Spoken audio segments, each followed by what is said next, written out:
All right, so for everybody who's joining us tonight, we do have a treat for you. We do have a wonderful guest speaker. As usual, my name is Patrick. I'm the VP of Counseling for HS2, but tonight we do have Dr. Julia Lee, who was our guest speaker. So Dr. Julia did her undergraduate education at MIT, yay.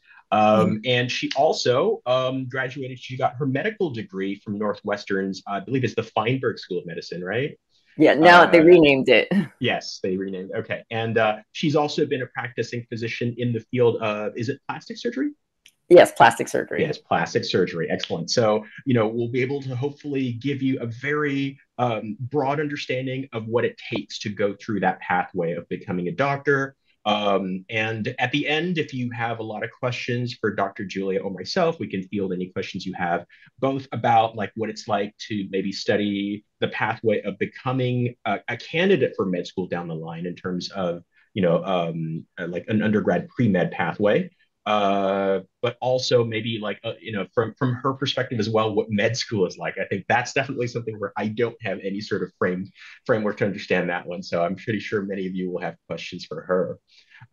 So I guess without further ado, I'm going to go ahead and hand it off to Dr. Julia. I'll be obviously sticking around here. And so yeah, so please welcome Dr. Julia. Thank you, Patrick. Thank you for You're that welcome. tremendous introduction. If you want to click on the next slide, I actually probably have a summary of what you just went over. So yes, I did go to college at MIT and then went on straight into medical school at the time called Northwestern University Medical School, but I think someone named Feinberg donated a lot of money and now it's the Feinberg School of Medicine. Next slide. And then after I graduated from medical school, I went directly into training. I did a year of surgical internship at UCLA. And then after that, I finished my general surgery residency at the University of Hawaii in Honolulu. After that, I did pursue a fellowship in plastic and reconstructive surgery.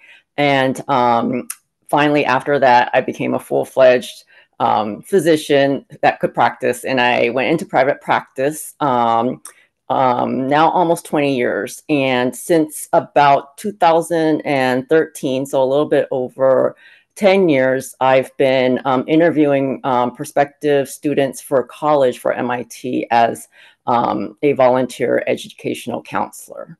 And so that's just a little bit of my background. Next slide. So I know Patrick told me that a lot of you guys tonight are in high school and parents also of high school students, and you guys were interested in maybe learning more about the process of applying to medical school, getting in, and kind of all the work and process that's involved. So high school is kind of early, but just even from a personal standpoint, I was also very motivated and kind of geared towards a medical career. And so probably even in junior high school, yes, I was already planning on kind of figuring out how I was going to get into medical school. College was always kind of a little bit of a stepping stone, and medical school was always kind of the eye on the prize. Nonetheless, in high school, you still can lay a good foundation for, getting your whole academic resume in order. Of course, good grades goes without saying. Your GPA will follow you from high school throughout. And in high school, getting a good foundation in the sciences and math is very, very helpful, because these are subjects that you're going to use in college, in medical school, and your foundation that you get in high school, you're only going to be able to build on it that much more. Science, you're going to need biology, chemistry, physics. If you're able to take advanced placement courses or classes in your local junior college or community college, that's also a favorable point on your transcript. After high school, one of the requirements for getting into medical school is enrolling and graduating from a four-year college. So after you go to college, you definitely need to get your degree, either a Bachelor in Science or a Bachelor in Art. That's definitely one of the requirements. A lot of questions sometimes students in high school ask, oh, what activity should I take, or what sports should I do, or musical instruments. And usually what I recommend is just do what you are interested in. If you like to play basketball or volleyball, definitely go try out for the sports team. If you can get on JV or varsity, that is very helpful. If you have any sort of leadership inclination, being team captain or manager, that also helps a lot too. In high school is also kind of your chance to start getting exposure to the medical field. You want to know if you really, really want to do medicine, because medicine is sometimes a very long and hard road, and you really have to know what you're getting into. So if you have an opportunity to, maybe volunteer at a clinic or at your local hospital, or even if you're lucky enough to know a family friend who's a physician, or somebody who's, in the community who's a doctor who's willing to let you maybe follow them around during your summer vacation, and you can see a little bit how the day-to-day life is of being a doctor. There are a lot of different types of doctors, and it doesn't really matter, which field you go, which kind of physician you follow, but, just getting that kind of exposure is also very helpful.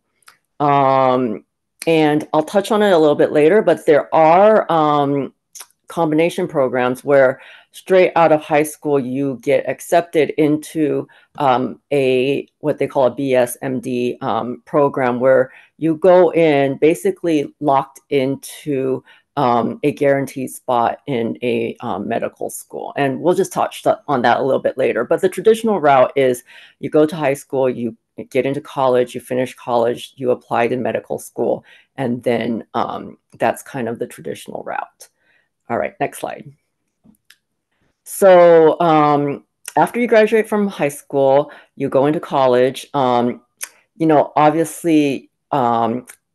the more prestigious colleges have, just a little bit of a greater weight on acceptance into medical school, but partly that's just because the academic rigor is a little bit stronger. That doesn't mean that if you go to your in-state college, you don't have a good chance of getting in. A lot of it is personal motivation, your GPA, your transcript, your letters, and that will all factor into how strong of a candidate you are for applying to medical school. So a lot of times we get asked, so what major should I be in? Should I be in college? Should I be the pre-med major? And so while you technically are a pre-med student in college, there's really no set pre-med major. There's no actual pre-medical major. A lot of times students major in biology or chemistry because a lot of the pre-medical requirements involve a lot of biology and chemistry classes. So kind of by default, then it's easy to set your major as, either one of those subjects. But, students get in with all sorts of majors. You can even major in things like music, art, but despite or in spite of whatever major you decide you want to do, you're still going to have to take the general requirements for the pre-medical curriculum. And that involves 1 year of biology, 1 year of inorganic chemistry, 1 year of organic chemistry, a year of physics, a semester of biochemistry, and depending on the school, a semester or 2 of calculus. And all those science courses also include the laboratory section that usually comes with those classes. And they most schools also require English writing, social sciences, and they encourage social science classes such as psychology, statistics, ethics, things like that. And again, it's definitely very important that you maintain a pretty high GPA. The weighted average overall of applicants that are accepted into medical school, that GPA is 3.7 out of 4. I know some schools have weighted GPAs that are out of 5, and they take that into consideration, but out of a 4-point scale, the average is 3.7. Next slide, please. So there are multiple parts to your medical school admissions. Once you actually decide that you want to go into medicine and apply to medical school, you have to basically kind of set the ball rolling on everything that you need to do. So in addition to your academic requirements, you have to take the medical college admission test, the MCATs, basically, the corollary to like the GRE or the LSATs for graduate school or law school. It's just like any other standardized exam, except it's, geared for medical school admissions. Nowadays, it's given at those testing centers. It's given almost probably on average twice a month. You basically have to sign up, pay for it, and then arrange a date to get it, to schedule it to be taken, and then set aside the whole day for that test. It's almost 8 hours. You take your breaks as scheduled when you want to. There's 4 sections to the exam, and listed on the slide, you can see there's the 4 sections listed there. They don't have an essay section anymore. There used to be an essay section. Now it's just completely multiple choice, and the score is out of a possible 528. And I think you see right there, the average MCAT score for students that are accepted is 510, which translates into basically you have to be at least above the 80th percentile. You can take it more than once. I think the limit per year is 3 times, but from my experience, most students don't take it more than twice. And that being said, it's important that you actually prepare for this exam, do practice tests. There's a lot of practice tests floating around on the internet. You can actually buy practice tests too. And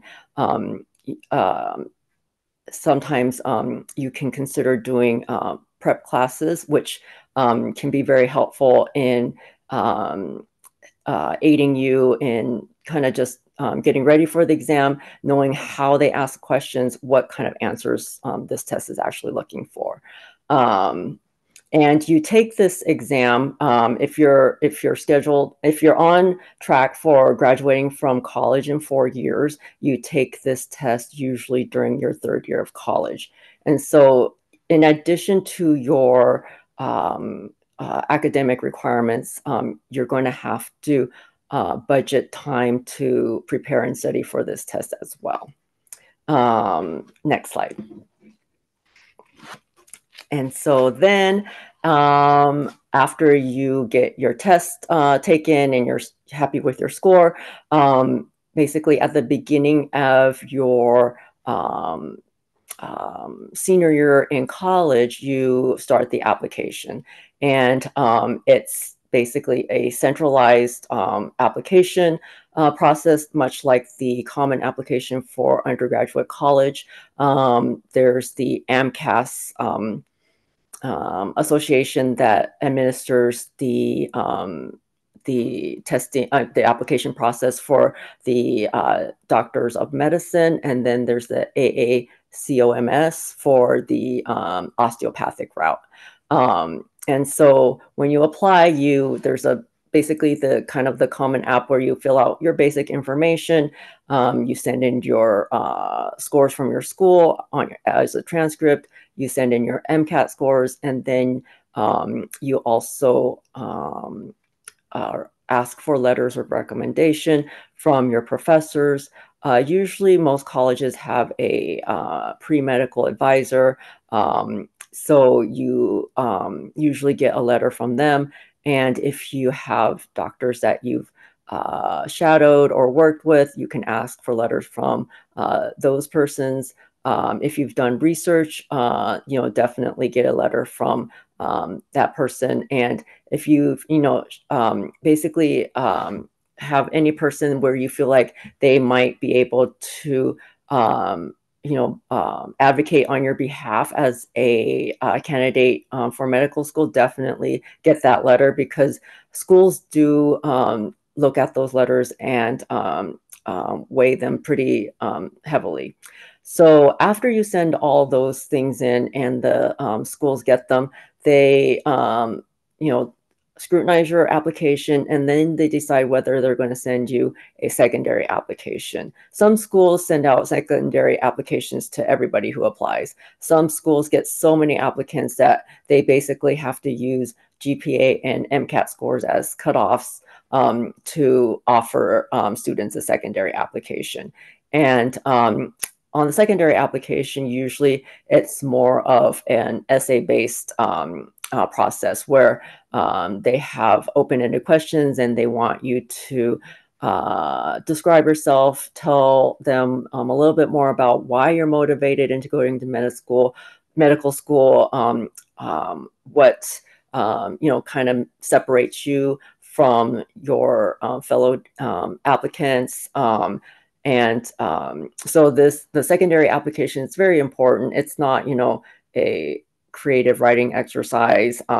You make sure you get it proofread. Grammar and spelling are very important. Those are easy things to fix, and they make a huge difference. If you don't get those proofread. And also, if you get a lot of secondary applications, it might be easy to copy and paste answers. Just make sure you're copying and pasting to the correct school. And then after the secondary applications are processed, the medical schools will then decide whether or not they want to offer you for an interview. So interviews can be either on-site or virtual. And this is an opportunity for you to share with the medical school, what kind of person you are.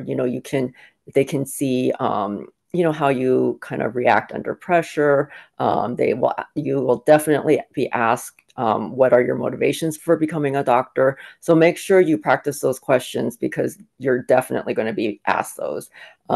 Practice your interview skills. If you want to practice with, a doctor who's done it before, or, with your friends, even with your advisors or your parents, definitely get used to answering questions, get used to answering questions under fire, because they are looking at how you handle stress, how poised you are. And, because sometimes in medicine, things come at you that are unexpected. And, these medical school admissions, people are looking for, just how you react, sometimes they don't even really care about your answer. They just want to see how you react to answering the question. Okay, next slide. So then let's say you get through all of that, and then you're wondering, okay, what else can I do to kind of enhance my application? Because obviously most of the applicants to medical school are going to have very similar transcripts and test scores. And hopefully most letters of recommendation are very supportive. And so you need something that sets you apart from your fellow candidate. So all throughout high school, college, look for activities or things that you're interested in, but also that will kind of reflect your drive, your reason for wanting to go into medicine. Things like that can show how mature you are, can show your ability to think on the fly, your kind of ethical motivations, how your intelligence, and that doesn't just mean IQ, it also means EQ.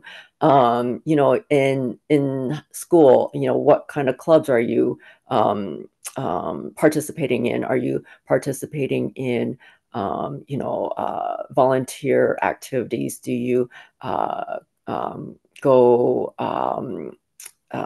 do community service? Do you do research? Do you do you need to have a after school job?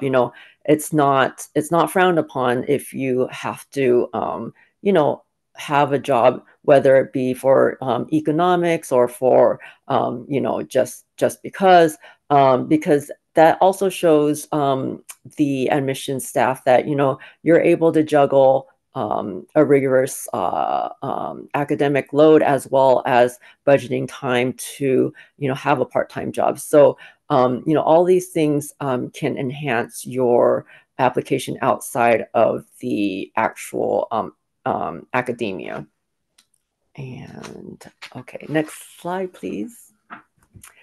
Okay, so then after all that, you get in. Congratulations. You might actually get into many schools because we recommend to all students that you apply to as many schools as possible. Some students say, oh, you know what, I only want to stay in my state. I don't want to go too far. So, they limit themselves to maybe only, 3 applications. We don't recommend that. It's very, very competitive. So apply to as many as possible. And so it's better to have the issue of deciding where you want to go versus, not having a place to go. So once you actually get in and you get your list of the schools that you have been accepted into, then, you have a decision to make. You need to find out geographically or figure out geographically where you want to live for the next 4 years. Because, living in Missouri is a lot different than, living in Texas or California. And financially, money matters might make a decision, might make or break your decision because, in-state tuition for most states are going to be a lot less than out-of-state tuition. And then most students do fill out the financial aid forms because nowadays there's a lot of aid that is available for going to medical school because medical school is expensive. Most students come out with a loan burden of anywhere between $100,000 to $250,000. And, that's after you come out of school, that's almost like paying a mortgage. So that's a lot of money. And the structure of medical school is traditionally the first 2 years are almost kind of like college. You're back in the classroom. You're learning by lecture. You have to go to the lab for anatomy, for histopathology, all those things. So the first 2 years are kind of grunt work. You have to kind of learn the basics. You have to learn medical terminology. And then the last 2 years, the third and fourth year, are when you finally get to do, the exciting part of why you actually, became a doctor is to, talk to patients, treat patients. And then that's when you actually finally begin to feel like, oh, wow, I'm actually doing this. I'm actually kind of becoming a doctor. Next slide. So we have to talk about the other side of, medical school applications is sometimes you don't get in on the first try. You do everything that you think you should, and your scores seem to be great, your letters were great, but for whatever reason, there's just not enough spots for all the candidates that want to apply to medical school. And it's not the end of the world. There are a lot of options available. You can definitely reapply. You can reapply if you apply to the MD programs. You can consider, maybe applying to the osteopathic DO programs. They're very similar. I mean, there are differences, but in the end, you're still becoming a doctor. You can still practice medicine. You still go through training, and so reapplying, you take the year off. You might maybe want to take the MCATs again if your score wasn't that great. You might want to enhance your resume or your application by doing a research project, maybe doing more school. Some students get a master's, whether it be in public health or anything else. That's also a possibility. Some people actually take more than 1 year off. They get a PhD while they're at it. And some students decide that they want to maybe use that year to make a little bit of money, but also still kind of keeping their toes in the medical system. So they get a job at the local emergency room or at a local clinic, being a scribe for doctors. And that is actually very helpful, because in order to be a scribe, you have to kind of shadow the doctor. You have to pick up the medical terminology. So, you pick up a lot of medical lingo, and you actually get a really good taste of medicine when you work as a scribe. Then there's what used to be called the fifth pathway, and that is going outside of the United States to study for medicine. In some countries, it's a little bit easier to get into medical school. And before, it was called the fifth pathway, where most of the international schools that students from America went to were in the Caribbean or in Latin America. And the way it worked was they would go down there, do all their studies down there, but then come back to United States when they were ready to do their clinical rotation. So basically the third and fourth years.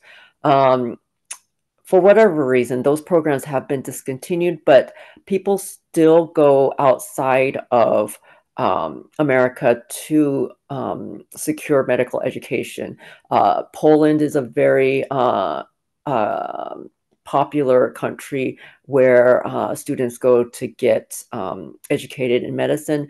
When they come back, if you plan on coming back to the United States after you graduate from an international medical school, it is a little bit harder. You have to take what they call the ECFMG tests, and those are tests where the United States administers, and it basically kind of documents that, yes, you did go to medical school, you are comparable to a graduate who studied in America, the basic medical school, you learn all the basic medical school topics, and your English proficiency is good. And so because not only United States students who go outside to do medical school have to take this ECFMG test, foreign medical grads who actually, went to medical school, grew up, let's say, in India or in China or Japan, and they went to medical school in those countries and decide they want to immigrate to the United States and be a doctor, they have to take those tests too. So you'd be taking those tests with those students. So obviously your English would be at an advantage for that aspect. And you pass that test, and then you come back, and then you apply for residency programs just like a U.S. graduate would.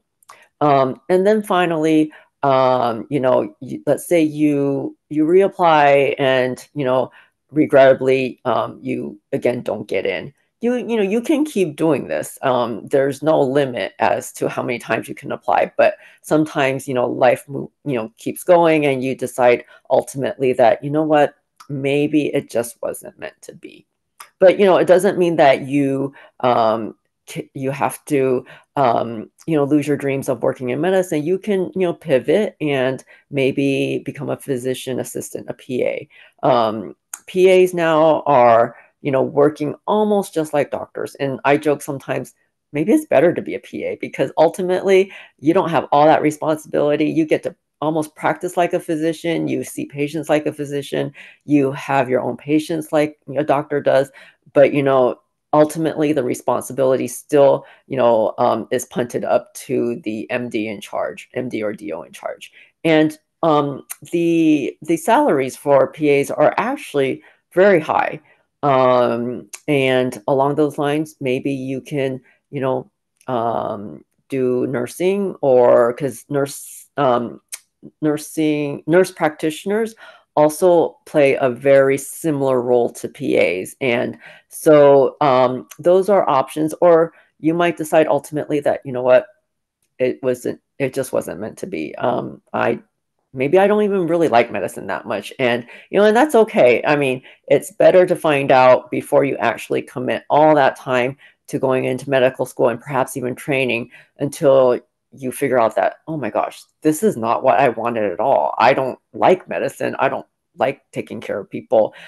Because along the way, I have met people who quit after, they graduated from medical school. They, sometimes were halfway through their training and then they figured out, oh, I really don't like this. And, sometimes it's easier just to realize that earlier. And, then you can be that much, faster in figuring out what you were really meant to do. Next slide. And so let's just pivot back to what we talked about before, was this BS MD combination program. So there are actually a handful of schools that offer a combination direct admission to medical school straight out of high school. Now, if you thought medical school admissions was tough from, going through your regular 4 years of college and then getting in from high school is even harder. The acceptance rate is very, very, very low. It's probably less than 10%. And, these positions are for, very, very stellar, highly competitive, highly motivated students who, knew from almost the moment they were born that they want to go into medicine. And these students, they typically have already done some research in high school. They, maybe have parents who are physicians, so they've been exposed to medicine, or, maybe aunts or uncles, cousins, but, they know that medicine is for them. And so these universities have a combined program, and it's usually, like Brown University, you go to Brown undergrad, and then you have a secure spot in the Brown Medical School. There's a spot for you there. Case Western, even my school, Northwestern, you go to undergraduate. It might not be on the same campus, but once you graduate from the college portion, you then are enrolled into the medical school portion. And typically you still have to take the MCATs, even though you don't kind of really officially have to apply. They just need your kind of score to be recorded. And most programs have a stipulation that, even though you have a kind of quote unquote guaranteed spot, you still can't slack off. You still have to maintain a GPA. You can't go in there and, think that, oh, wow, you know what, I'm going to skate for the next 8 years because, I'm set. You still have to do the work. You still have to, get the scores. And the benefit of doing one of these programs is that it takes the stress off when you're an undergraduate. You can kind of maybe perhaps enjoy or explore a little bit more in undergrad. Let's say you have an interest in let's say art history. You can do that art history major, provided that you still take all the pre-medical requirements, and you kind of have that security in that guaranteed spot, so you can do things that you have a little bit more breathing room during your undergrad years to do things that you're interested in that might not particularly be, science geared.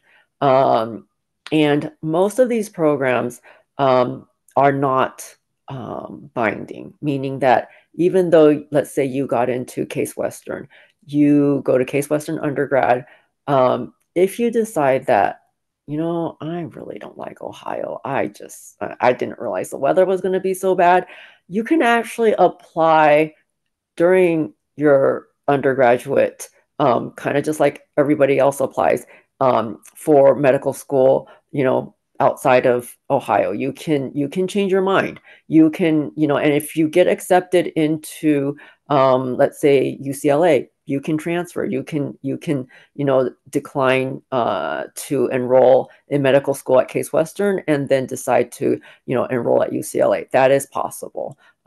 It's rare that students do that, but sometimes students decide that, this was a mistake coming here. And sometimes, students decide that, I'll get the college degree, but I don't want to do the medicine. And you can give up that spot. It's not what they call traditionally binding. And so that is one of the pathways to get into medical school. Again, it's not very common because it's very competitive.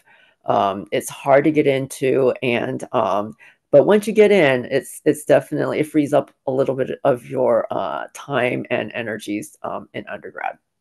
Next slide. And then you go to medical school, you finish, you do your 4 years, and you graduate. So then what happens after that? There's more applications. So during your 3rd and 4th year of medical school, you are what we call doing your clinical rotations. You are taking care of patients alongside, real full-fledged doctors.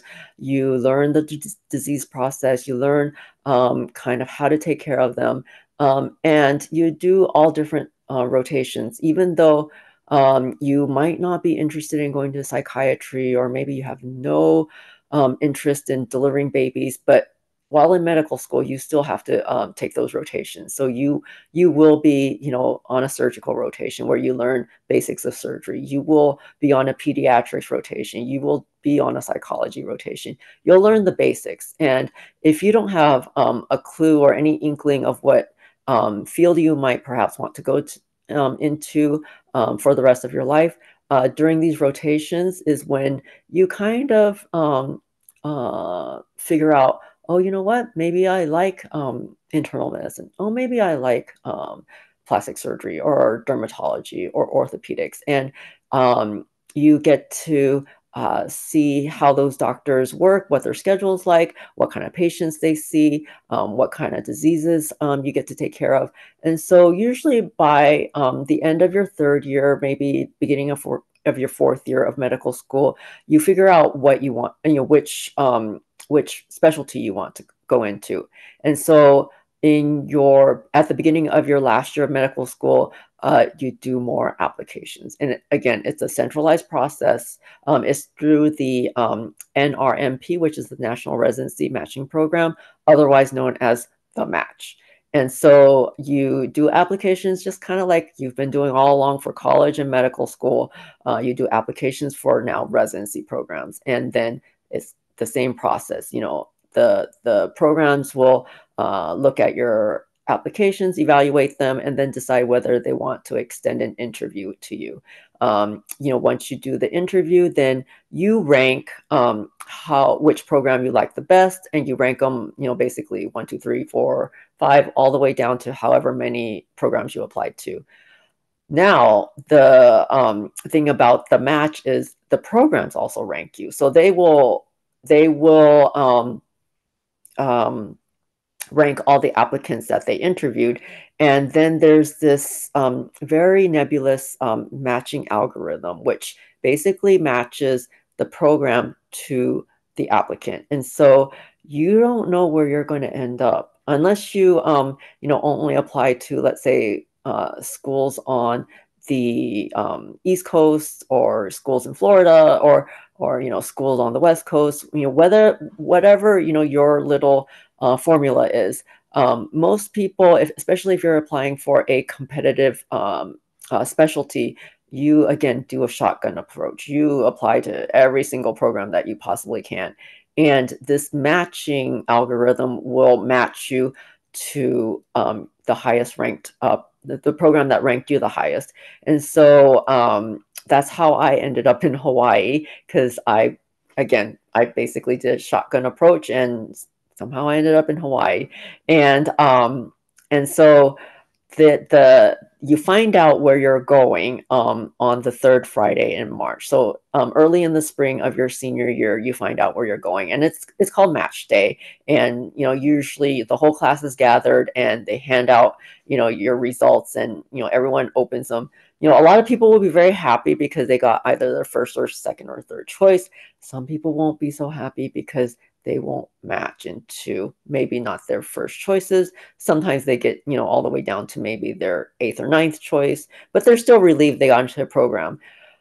There's also those who don't match into a program, and then they have to basically what you call scramble. And so there will always be programs that don't fill all those spots. And so if you find out that you didn't happen to match into a residency position, you do what you call scramble. Now it's called SOAP, but it used to be called scrambled, and you really do scramble for a spot. Your program directors usually help you, send out your transcripts and find out which programs are looking for candidates to fill their spots. And usually by the end of the week, all that kind of shakes out. And most people who do want to pursue training do find a spot. It might not be, maybe perhaps even in the field that you thought you were going into. Some people apply for surgery, don't get a spot in surgery, but are able to scramble into a spot for family practice, and they take it because, they just want to have a spot. Some people kind of like what happened, during medical school admissions, they sit the year out and they apply again. And so that's kind of the general process of getting into residency training. Residency training duration depends on what field you go into. Some are as short as 3 years after you graduate from school. Those are fields like internal medicine, family practice, pediatrics. Those are all 3-year programs. If you want to specialize in something after those, after that training, so let's say you did internal medicine and you want to do specialize in lung care, you will do a pulmonology fellowship, and that's usually 2, maybe 3 years after you do those 3 years of internal med.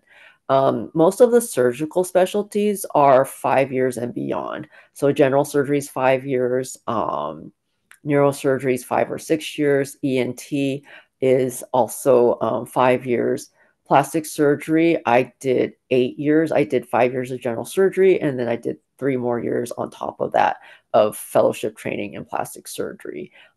So there's a lot of schooling and training that goes on after you graduate from college in order to become a doctor. But in a nutshell, that's kind of the pathway that you do. And then finally, after you do all your training and fellowships, then you get to, be the doctor that you were thinking about being ever since you were in high school.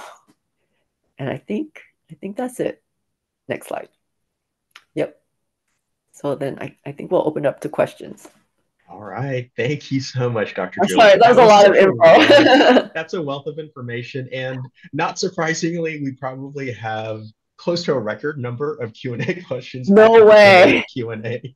Yeah, we have a lot. We have 16 to go through right now. Oh, and wow. I'm sure there's more once we start fielding some of these questions, because people might have follow-ups or people might think of questions to ask. So I guess, yeah, without further ado, I do want invite all of you to go ahead and type in your questions in the Q&A box. We'll try to get to as many of them as we can. Of course, no guarantees, but we'll try to really do our best to answer as many of your questions. So there are a couple that I can probably go ahead and preempt already, since they're not necessarily directed to Dr. Julia. So the first one here is, can you do another episode about, do you want to be a lawyer? Absolutely. We're actually already thinking of it anyway. So that's going to be coming down the pipeline. We don't have a confirmed date yet, but we will definitely let you know once that is up and running. So yes, because I know that's also another pathway that many of our students are thinking of. And yeah, so we can get definitely even just a fraction of the information that we got from Dr. Julia tonight. I think many of you will be very happy with knowing more about that pathway as well. Okay.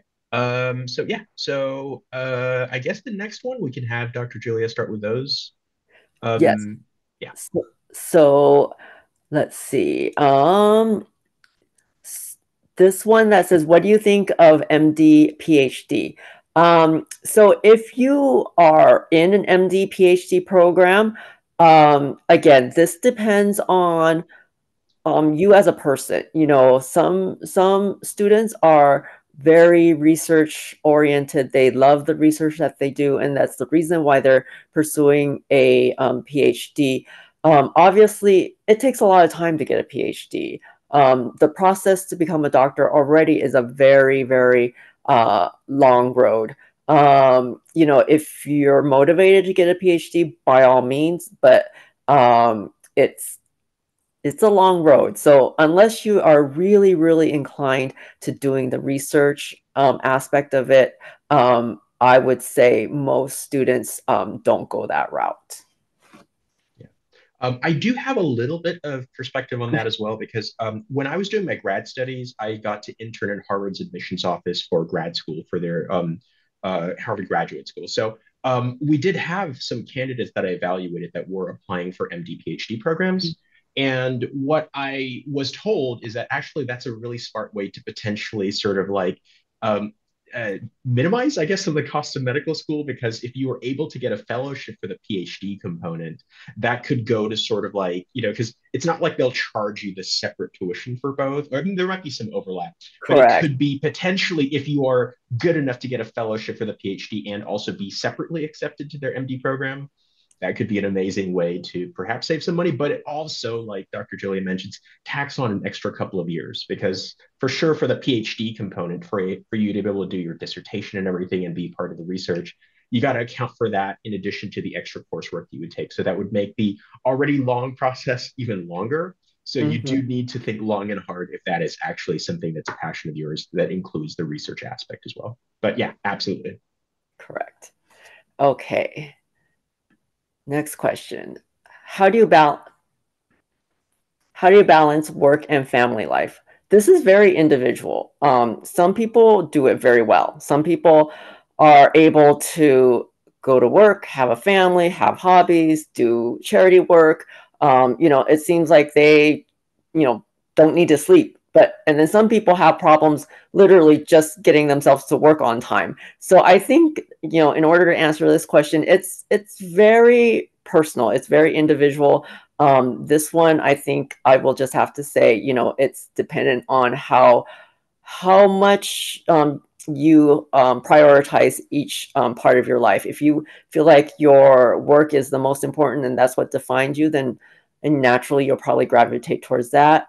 And some people, they don't think that, maybe being a mom or, being a wife is that important, or on the flip side, a husband, so I think this one is definitely dependent on the individual. Okay, next. The next question, should I shadow my parents who are both physicians, or not to put that on the application? So I think that they're going to find out. I mean, they ask for information about your parents on the application. They ask for it, when you're applying to college. They ask for it when you're applying for medical school. It's going to be on the financial aid forms. I don't think you can, quote unquote, hide that information. And I feel like, what, if you are fortunate enough that both of your parents are physicians, definitely take advantage of that. If they are in a field that you want to go see more of, do it. You know, if they work in a clinic that, you know, is 9 to 5 on Monday through Friday, and you get to go maybe after school just to observe how patients are taken care of, the process of, you know, getting patients in and arranging their care.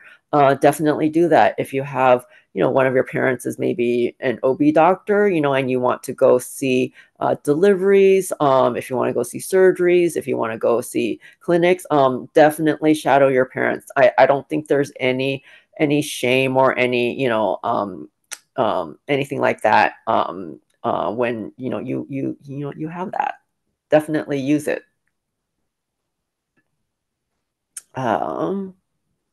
Next question. What is the average number of gap years for a typical applicant nowadays? What percentage goes to medical school directly after college? I don't know the answer to what percentage goes directly straight into medical school after college, because some people take a year off because they didn't get in and then they reapply.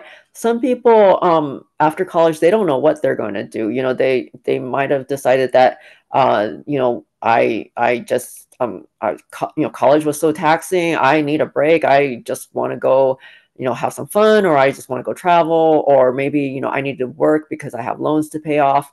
And then, you know, after maybe a couple of years, they decide, oh, you know what, maybe medicine might not be a bad choice. And then they apply from that. So, you know, people who have a bridge between undergrad and medical school, it's not always because they didn't get in the first time. So I would say the typical number of years in between is probably 1 or 2, because as you get older, and if the number of gap years kind of stretches, it gets harder to go back to school. And that's just kind of human nature. Once you kind of get used to being, you know, a real adult and, you know, not going to school, it's pretty hard going back to school. So I would encourage, if it's possible in any way, to, you know, go as direct as you want. You know, people say, oh, you're going to get burnt out, or, you know, it's hard going to school all that time all together.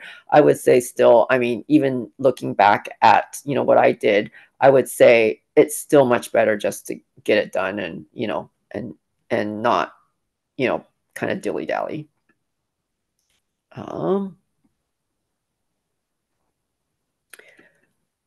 How many hours of clinical experience are needed? I don't know what this is in relation to. I think maybe in terms of shadowing a doctor. This is not a requirement. It obviously does give you exposure to medicine if you have this opportunity, but I don't think there are any minimum hours that are required or necessary. Okay.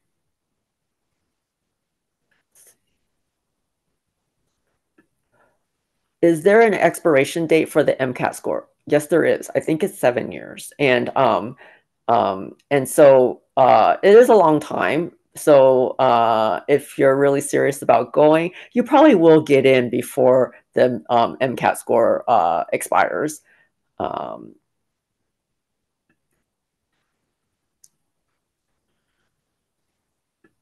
Next question. Is it counterproductive to swim at college and be pre-med?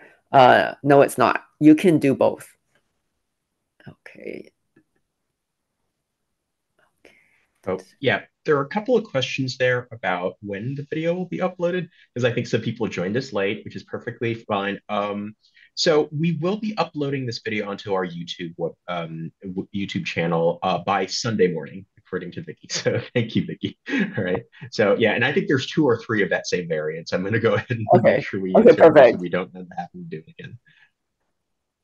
Okay. So let's see. Oh, here's one.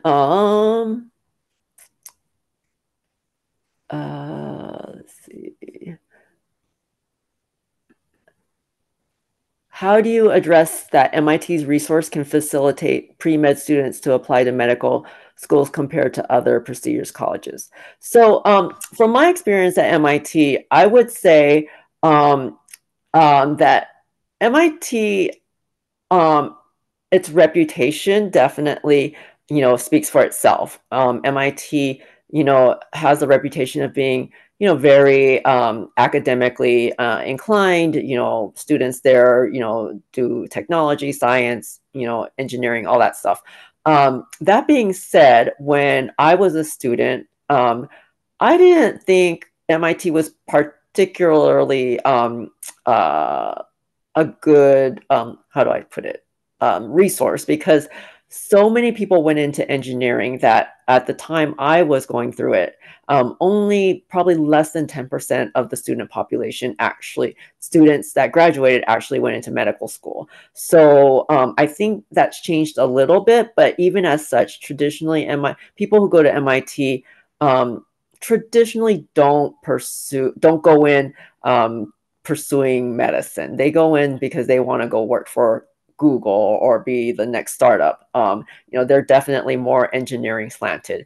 So there is a pre-medical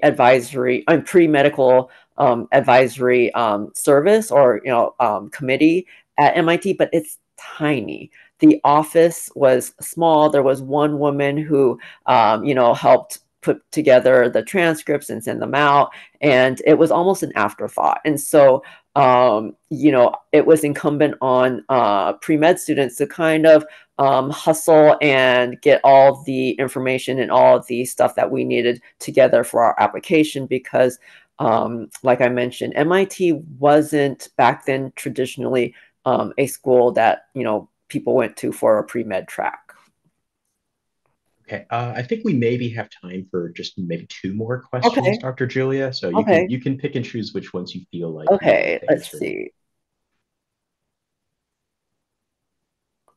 How about this one? So this one is, I'm currently upcoming college freshman on the pre-med track. Do you have any recommendations on what to do in pre-med? Is it recommended to fulfill the required classes for med school in my first 2 years? So there's a lot of classes that you have to take for pre-med. I mean, you have to basically take 2 years of chemistry, a year of biology, a half a year of biochemistry, maybe a year of calculus, a year of physics. I don't think you're going to get all of that in 2 years. You might be able to, but it's going to be a tight squeeze. So I would say, spread that out. Don't worry about cramming it all in. Just as long as you get it done by the time you graduate, that's fine. The recommendations I have are, enjoy your college years, even though it does feel like, oh, you know what, it's just, something that I have to do before I get to medical school. Do find classes and subjects that you're interested in. Do find activities that that kind of spark interest in you. You're going to meet lots of new people and friends. You're going to have friends that are not pre-med, and that's actually the beauty of going to college, is getting exposed to people who are different from you, who have different interests than you. And I would say that is the kind of advice I can impart on young students who are just starting out in college, is take advantage of what college has to offer you, because it only comes around once. You don't get to do college over again. Okay.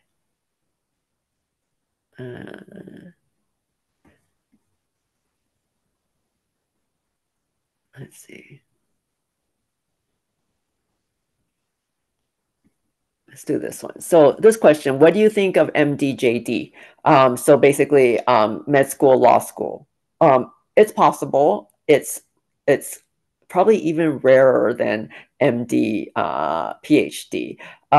So I'm not aware of any programs that actually have this combo, like kind of like with the bachelor's and MD program combined. I think if you are interested in pursuing a law degree in addition to your medical degree, that's going to be incumbent on you to do them separately by yourself.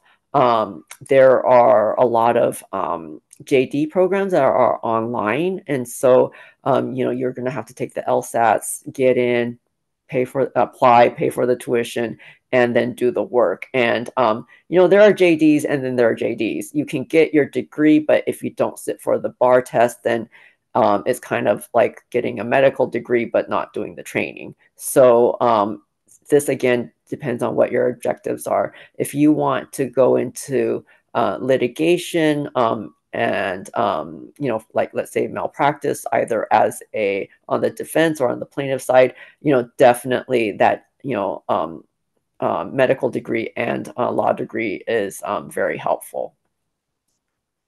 Okay, I think that's pretty much all the time we have for this evening.